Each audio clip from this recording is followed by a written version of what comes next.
मौलाना साजिद रशीद के साथ मारपीट हुई और एक निजी चैनल के डिबेट के दौरान ये मारपीट हुई थी। हमारे साथ चारों लोग हैं जो उस वक्त वहाँ मौजूद थे और बहसबाजी के दौरान मारपीट भी हुई। मैं सबसे पहले परिचय कराता हूँ। ये कुलदीप भाटी जी हैं, ये प्रशांत हैं, ये श्याम सिंह भाटी हैं और ये मोहित नागर हैं। अब सीधी बातचीत करते हैं, यहाँ से शुरू करते हैं। कुलदीप जी, एकाएक क्या हुआ उस डिबेट के दौरान कि आप लोग को पीटना पड़ गया?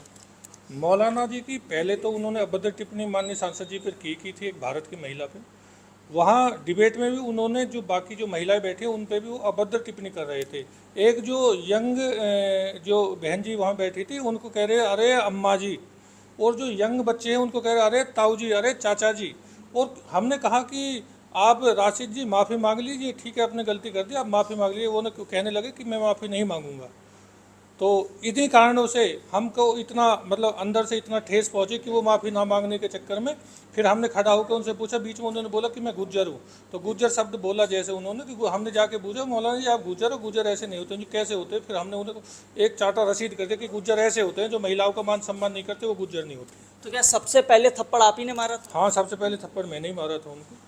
और शुरुआत इसी चीज़ से हुई थी, गुर्जर समाज को लेकर। गुर्जर समाज को लेके भी, और जो महिलाओं का सम्मान उन्होंने जो नहीं किया वहाँ पे भी नहीं किया, डिबेट में भी उसी को लेकर शुरुआत हुई। अब आप लोग क्या विचार कर रहे हैं, चूंकि मौलाना राशिद ने जो एप्लीकेशन दी थी, आप लोगों को जानकारी है, मुकदमा दर्ज हो गया है? मुकदमा दर्ज हो गया है। हमें मुकदमे से कोई दिक्कत नहीं है। समाजवादी पार्टी हमारा परिवार है और आप जानते हैं कोई किसी के परिवार पर कोई अभद्र टिप्पणी करेगा, उसके परिवार के बारे में कोई कुछ बोलेगा तो वो उसकी ऐसी कुटाई होगी। और हम बताने अपना चाहते हैं आपको, अगर वो दोबारा ऐसे बोलेंगे तो हम फिर से उनको छेदने का काम करेंगे। तो जिस तरीके से बात की जा रही है कि आपको क्या लगता है कि पिटाई ही एकमात्र सल्यूशन है? नहीं, देखिए पिटाई सॉल्यूशन नहीं है, लेकिन जब हम उस कार्यक्रम में थे तो तब भी उनकी जो भाषा थी वो इतनी घटिया थी कि हम बिल्कुल पूरी तरह से आहत हो गए और हमें ये कदम उठाना पड़ा। आदरणीय डिम्पल यादव जी हमारी माँ समान हैं, इतनी वरिष्ठ सांसद हैं और देश में सादगी की प्रतीक हैं, इतनी सौम्य सरल हैं, और उनके संबंध में आप ऐसी घटिया बातें कह रहे हैं सार्वजनिक मंच पे, तो जो बर्दाश्त योग्य नहीं है। और किसी भी कीमत पे ये किसी के द्वारा भी की गई टिप्पणी बर्दाश्त नहीं की जाएगी। मोहित जी, आपने भी पिटाई की थी, वीडियो में दिखाई दे रहे हैं। तो ऐसा एकाएक बहस के दौरान हुआ कि आप लोग प्लान करके गए थे नहीं आज कुटाई करनी है? देखो, उससे हम फ्रस्ट्रेट बहुत थे। पूरा समाज हमारा, पूरा उत्तर प्रदेश हो, देश में कोई भी इसकी तारीफ तो कर नहीं रहा, लेकिन हम फिर भी इस मन से गए थे कि ये आदमी माफ़ी मांग ले, अपना जो गलती की वो पश्चाताप कर ले। जिसके पहले हमने कल भी एक FIR दी थी, इस मार पिटाई से पहले एक FIR देख गए थे, उससे पहले परसों एक FIR दी थी, उसका कोई रिव्यू। लेकिन वहाँ भी इसने जिस भाषा का प्रयोग किया कि मैं तो ऐसे ही बोलूँगा, मैं तो ऐसे ही करूँगा, मैं तो यही बोलता हूँ और मेरी गलती क्या है, सही तो कहा है, मैं कहाँ गलत बोल। अरे तू गलत नहीं बोला तो जो इस देश के जो लोग हैं वो गलत है क्या? आपने इतनी अमर्यादित भाषा का प्रयोग किया, असभ्य भाषा का प्रयोग किया एक महिला सांसद के लिए, जिसकी सादगी के प्रतीक लोग देते हैं, लोग उनको आइडल मानते हैं, उनको देख के आगे बढ़ते हैं, उनके लिए आप इतनी बुरी भाषा का प्रयोग कर रहे हैं कि हम भी नहीं बोल सकते। उसको लेकर वहाँ भी शुरुआत, हमें इतना गुस्सा आया कि राशिद जी, मौलाना तो उनको कहना ठीक नहीं है। देखो, जो मौलाना होते हैं वो धर्मगुरु होते हैं, अच्छी बातें बताते हैं, लोगों को प्रेरित कर रहे हैं आगे बढ़ाने के लिए, अच्छी सोच देते हैं, लेकिन ये आदमी ऐसा नहीं है। ये तो केवल राशिद इसको कहना ठीक है। राशिद जी से हमने कहा जी आप माफ़ी मांग लो कि चीज़ें सही हो जाएंगी। देखो, उनका जो भी चीज़ें हुई हैं, उन्होंने कहा कौन माफ़ी मंगवा लेगा और तुम कौन हो ये और वो। उन्होंने हमसे हॉट टॉक में बात करना शुरू किया। हमारा वहाँ इतना फ्रस्ट्रेट हो गए, गुस्सा चढ़ा हमें, हमने उनकी वहीं धुनाई करनी शुरू कर दी। मैंने कहा अब तुम माफ़ी मत मांगो, अब तुम और बोलो। तो अब तुमको क्या लगता है कि ये पिटाई की ठीक है या अभी लग रहा है कि नहीं गलत कर दी? देखो, गलत पिटाई गलत है, लेकिन वो श्री कृष्ण कहते हैं कि जब चीज़ें नाक से ऊपर चली जाएं, जब गलतियां 100 पूरी हो जाएं, तो उसके बाद आपको सोचने की ज़रूरत नहीं है। आपको जो करना है वो कर देना चाहिए, क्योंकि एक परिवार के लिए मान सम्मान से बड़ी कोई चीज़ नहीं है। जो हमारी माँ बराबर है, आज हमारी क्या मात्र उम्र है, 25 साल की मेरी उम्र है, और उनके लिए कोई ऐसा बोल रहा है, उस परिवार में मैं रह रहा हूँ, उसमें मैं जी रहा हूँ, तो फिर मेरा जीने का कोई फ़ायदा नहीं, उस परिवार में रहने का भी कोई फ़ायदा नहीं है कि उस परिवार के बारे में कोई आदमी आए, कुछ भी बोले और चला जाए, कोई कुछ भी बोले। इस पर भी सरकार को एक्शन लेना चाहिए है कि ऐसे लोगों पर पाबंदी लगाई जाए कि किसी के बारे में नहीं बोलना चाहिए। एक बार संसद में जब एक बिल पास हुआ था कि कुछ वर्ड्स थे जिन पर रोक लगाई गई थी, आप संसद में यूज़ नहीं कर सकते, तो ये लोग बाहर उन सम्मानित लोगों के लिए उन वर्ड्स को क्यों यूज़ करते हैं? इन लोगों पर भी रोक लगानी चाहिए भाई, किसी के बारे में ऐसा ना बोला जाए। कुलदीप जी, जैसे लगातार चूंकि आप लोग समाजवादी पार्टी से जुड़े हुए हैं तो और अखिलेश यादव जो राष्ट्रीय अध्यक्ष हैं वो लगातार पीडीए की बात करते हैं, पिछड़ा, दलित और अल्पसंख्यक। क्या आप इसको कैसे देख रहे हैं, क्योंकि अब इसका राजनीतिकरण किया जा रहा है कि एक मुस्लिम की, मौलाना की पिटाई सपा कार्यकर्ताओं ने कर दी, इसको कैसे जस्टिफाई करेंगे? कम से कम 50 से 100 मुस्लिम, कम से कम 50 से 100 मुस्लिम और 500 मुस्लिमों के कॉल आए और सभी ने धन्यवाद दिया। कोई भी मुस्लिम इस चीज़ से नाराज़ नहीं है। हर मुस्लिम को पता है कि अगर कोई किसी की बहन बेटी पे इस तरीक़ा की अभद्र टिप्पणी करेगा तो उसका इलाज ही है, यही इलाज होना चाहिए। आप खुद भी वकील हैं, आप इसको क्या कहना चाहेंगे? देखिए, आपने जो सवाल किया था कि मुस्लिम नाराज़ हैं, देखिए ये एक व्यक्ति से जो पूरा समाज तय नहीं होता, और पूरे मुस्लिम समाज को पता है कि ये कितना बदतमीज़ है। ये लगातार एजेंट के रूप में काम कर रहा है, और किसका एजेंट? ये बीजेपी का एजेंट है। ये लोगों को भड़काने का काम कर रहा है, और पीछे भी इसके साथ एक, आपको पता हो, एक डिबेट में मारपीट हुई थी, ठीक है। तो इससे कोई नाराज़ नहीं है, लोग समझ रहे हैं कि ये लोगों को बांटने का काम कर रहा है और एक विशेष पार्टी के लिए काम कर रहा है। तो इससे तय नहीं होगा कि ये जो है पूरे मुस्लिम समाज का ठेकेदार है। तो कहीं ऐसा तो नहीं नेगेटिव चला जाए समाज में, लोगों के बीच में इस तरीके की चर्चाएं शुरू हो गई हैं कि एक मौलाना की पिटाई कर दी है सपा कार्यकर्ताओं ने? देखिए, हम सभी धर्मों का सम्मान करते हैं, हम मुस्लिम सिख ईसाई सभी धर्मों का सम्मान करते हैं, लेकिन ये मौलाना नहीं है, ये कोई धर्मगुरु नहीं है। अगर ये धर्मगुरु या मौलाना होता तो ये हमारे देश की महिलाओं के लिए ऐसी अभद्र टिप्पणी नहीं करता। ये कोई नहीं है।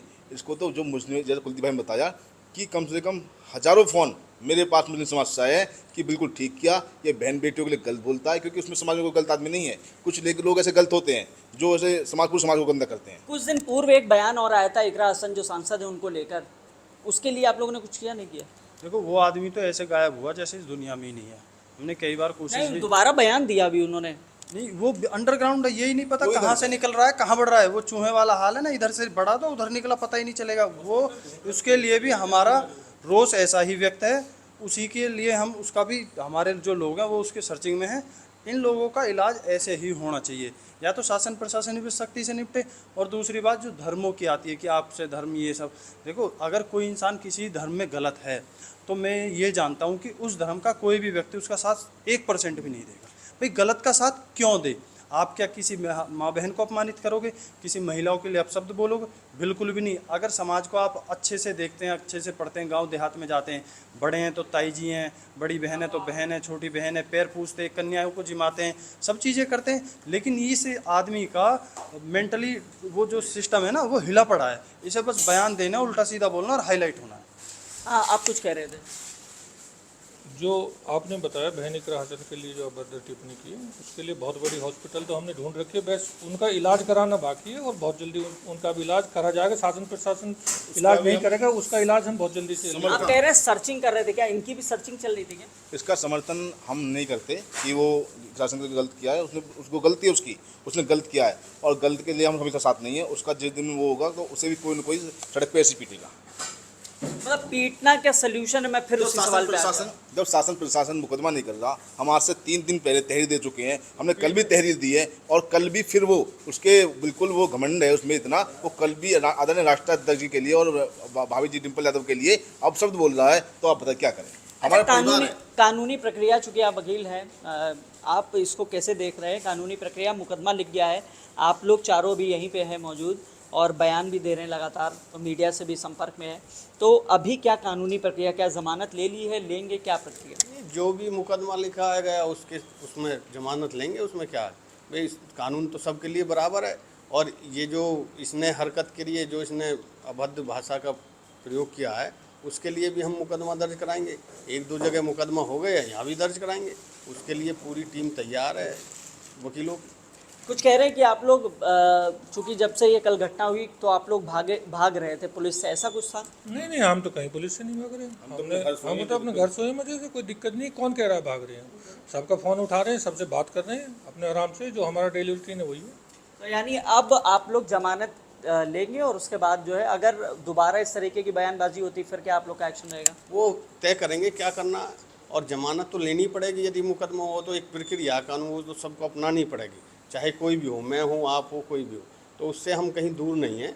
जो है मुकदमा, उसके जो भी प्रक्रिया उसे पूरी करेंगे जमानत की। अच्छा, चूंकि आप लोग सपा से जुड़े हैं, आप अध्यक्ष हैं यहाँ के छात्र संघ के, आप सचिव हैं, तो क्या वरिष्ठ नेताओं से इस बारे में कभी कोई चर्चा हुई? अब से पहले हमारी वरिष्ठ नेता से कोई चर्चा नहीं हुई, ये हमारे कोई चर्चा नहीं हुई फिलहाल में। और जो हम यहाँ कल गए थे और हम उनके डुएट सुन रहे थे, और डुएट सुनते सुनते ही हमारे परिवार के लिए वो इतना गंदा गंदा बोल रहा था, हमारे राष्ट्राध्यक्ष इतना गंदा बोल रहा था, तो कौन सुनेगा परिवार के लिए? आप बताइए। आप कुछ कर रहे थे? पार्टी में हर तरीके के इंसान होते हैं, बहुत वरिष्ठ वो भी हैं जिनसे अगर हम ये कहने लगे किसी के साथ ऐसा करना है या कोई चीज़ करनी है, उससे क्या कराएं। नहीं, करने के बाद जब ये घटना हो गई, वीडियो वायरल हो गया, क्योंकि अब आप लोग चारों लोग वायरल हैं लगातार सोशल मीडिया पे, तो अभी कैसे रिएक्शंस आ रहे हैं और क्या वरिष्ठ नेताओं से उसके बाद कोई बात हुई है अपनी समाजवादी पार्टी में? देखो, अगर गलत को सही करने के लिए ये करना पड़े तो इसमें कोई गलत नहीं है, पहली बात। और हमारे भाई हैं, वरिष्ठ नेता हैं, पहले महासचिव भी रह चुके हैं, प्रदेश में अधिवक्ता सभा के प्रदेश सचिव हैं, 3 बार उपाध्यक्ष रह लिए हैं पार्टी का जिला, तो हमारे लिए तो वरिष्ठ ही हैं। लेकिन जो उसकी कृत्य था, जो उसने प्रकरण किया, वो बिल्कुल बर्दाश्त नहीं होता। बर्दाश्त करने के बाद भी अगर इंसान की एक गलती माफ़ हो जाए, 10 हो जाए, 50, 100 हो जाए, लेकिन 101 नहीं होगी। ये वो हाल हुआ है कि इसने 100 गलती अपनी कर ली थी, 101 पे इसका जो हश्र होना था वो हो गया। इसका पिटना तय था, क्योंकि ये नालायक था, इसको पिटना ही था कि मुझे पीटो, आओ, मैं ऐसे ही बोलूँगा। भाई बोल, तुम भी बोलो, फिर हम भी वही करें। भाई जिस तरीके का आप समाज पैदा करोगे, उसी तरीके से समाज में आगे लोग भी पैदा होंगे। अब जो तुम कर रहे हो, अगर समाज के लिए हम वो सब सुने तो फिर हमारा क्या फ़ायदा समाज। एक आखिरी सवाल, आप लोगों ने भी कोई एप्लीकेशन दी थी शिकायत के लिए? जी दी थी। कहाँ दी थी? हम सोजपुर में दी थी, और कल भी दी थी डीसीपी ऑफिस। तो क्या कुछ कहा गया है? अभी कुछ नहीं हुआ, अभी कुछ नहीं, कोई कार्रवाई नहीं है फिलहाल में। कल हमने जो एप्लीकेशन दी है, परसों भी भाई ने एप्लीकेशन दी, शामसिक भाई ने एप्लीकेशन दी, उस पर कोई कार्रवाई नहीं है। कल हमने डीसीपी साहब को जो एप्लीकेशन दी, उस पर भी कोई कार्रवाई नहीं है। तो जाहिर तौर पे देखिए, सभी तमाम लोग जो उस वक्त वहाँ पर मौजूद थे डिबेट में, और जो मौलाना राशिद की पिटाई हुई है, इनका कहना है कि अगर इस तरीके से लगातार बयानबाजी अगर जारी रहेगी तो पिटाई भी जारी रहेगी। कैमरामैन विपिन के साथ हिमांशु शुक्ला, न्यूज़ 18, ग्रेटर नोएडा।